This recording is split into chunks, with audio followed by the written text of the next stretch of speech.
What's up, everyone? Jason Gelbo here with Matt Vaselli taking a look at some stacks for tonight's slate. Another five-game Saturday slate. I mean, they've just been jam-packing the early only. It's kind of a bummer. I mean, we've been stacking the last 3 days, and we haven't had anything to really work with. Yeah, it seems like it's kind of like that now. We were just looking at some of the teams we like to stack, and it's kind of hard to fit them in with the pitching options today. So I think we should start here with Houston since we both like them so much. Yeah, Houston. I mean, Andrew Cashner's a guy I'll continue to pick on. I mean, I think the blowout game's coming at some point here, and the way Houston's swinging the bat, it's very well in play. We were fooling around trying to get them in lineups and stuff with still decent pitching, and they come in expensive, but I mean, definitely well worth it. Yeah, I mean, Houston's just on fire right now. And like you said, Cashner's definitely due for a bad game. He had a pretty bad game against Boston, but, I mean, I'm talking like 7 or 8 runs and like 2.1, something like that. Like I'm used to seeing from Cashner. And, I mean, I feel like tonight's really, Houston's just killing it. And, like, people like Josh Reddick, Brian McCann, like, they're hitting the ball, but they're not even getting going. This offense is really scary.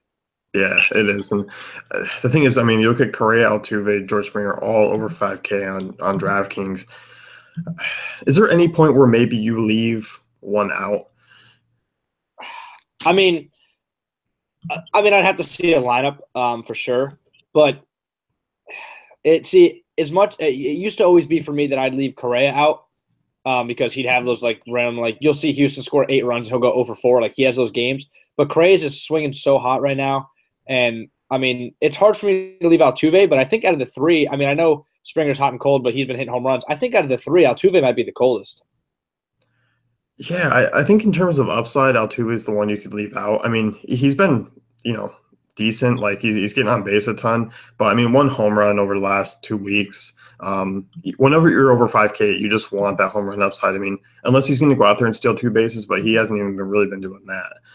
I know, but even if you look at his game logs, like 17, 11, he had 18, 19, he had one bad 5 game, and then 24. Those are his last 6. I mean, 17, 18, 19, and 24. Like, obviously, I don't care at 5,400. That's plenty, Yeah. It's just it's hard with this team. I mean, I just feel like as much as I love stacking on DK, this might be my night I stack on FanDuel. I think so. I mean, the pricing's a little bit easier. And makes me leave one off because I really like Josh Reddick tonight, and I really like Brian McCann. Yeah. No, I'm with you. I think obviously the pricing is the biggest downside because that ballpark, I mean, it plays well. Houston, by far the highest total on the night. The Mets are second, and the Mets are a team we'll talk about now. Going up against Glass now, I mean, he's an easy guy to stack. He doesn't last too long in the games. He allows a ton of stolen bases. I mean, the Mets here, I mean, this is kind of the mid-price stack. I mean, I think if I am choosing a second stack, it's not Houston. My favorite is definitely the Mets. Oh yeah, I mean, for me, it's if you look at the rest of the teams, I don't even think it's close for me. The Mets are, they're hitting them. I mean, people like Duda are swinging the bat hot. And Conforto's obviously, he was hot. Now he's a little bit colder, but he's going to turn it around. I love Jay Bruce. I played Jay Bruce a lot. He just has so much upside in tournaments. He's got that double dunk potential.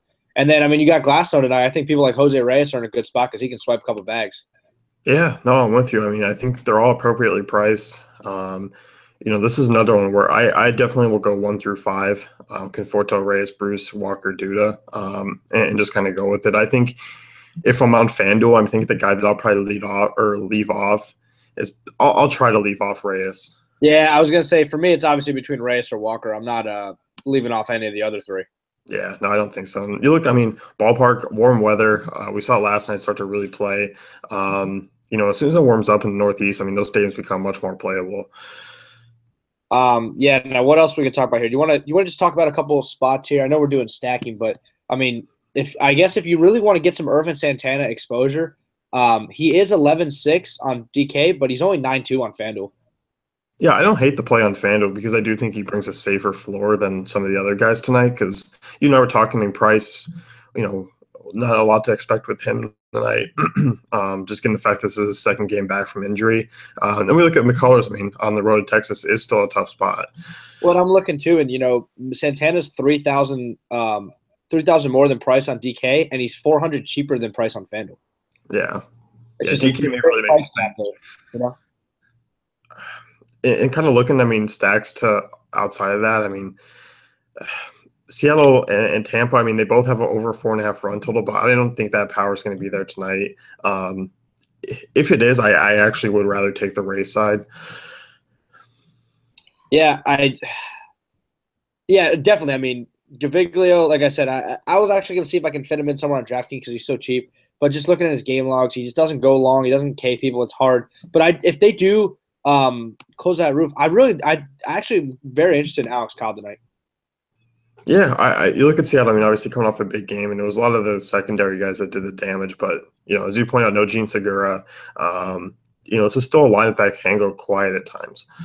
Yeah, and I mean, like, I'm really worried about probably Seager and Cano here. Yeah, that's basically it.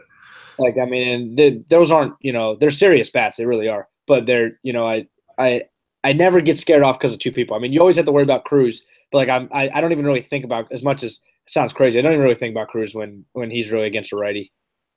Yeah, not a righty of Cobb's status. Yeah, exactly. Yeah, I'm with you. I think for the most part, I mean, I think they're playable. I'm not buying the Vegas total. I mean, the Vegas total points to maybe we should talk about them for stacking, but I don't think I'm buying it. I mean, I guess we're gonna have to look at that roof status, huh? Yeah, I think that's gonna be the one thing that kind of like makes me pivot on or off. But besides that, I mean, 5-game slate. There's not much to stack. Like we said, we like maybe those two Seattle one-offs. Tampa's will be interesting.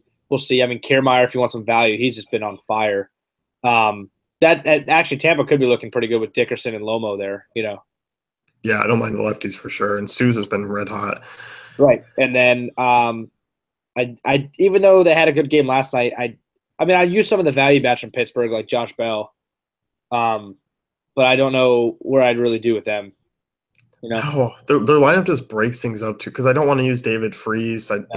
If Francisco Cervelli's back, he's going to hit fifth. I mean, those are just guys I don't want to use in a stack. Speaking of that, that's the best combo too. They've all year they've caught Chris Stewart's now on the DL, but all year they've caught Chris Stewart with Glasnow because Glasnow cannot hold on runners and Cervelli is terrible at throwing out runners, and Stewart's good, and Stewart is out. So if Cervelli's out there tonight, I'm really going to like Reyes even more. Yeah, definitely some stolen base upside. If this Pirates lineup was like Frazier, Harrison, Bell, Polanco, then I could say you could stack it.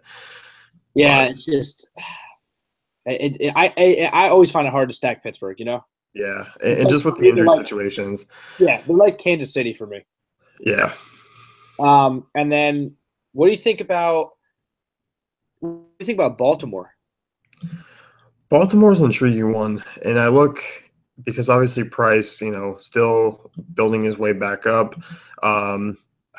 He needs to throw the changeup more. He didn't throw the changeup a ton, and if he's throwing his hard stuff, I think this is a good spot for Baltimore because I mean Baltimore's a team where against harder throwing pitchers or guys that throw fastballs and cutters, I don't mind them.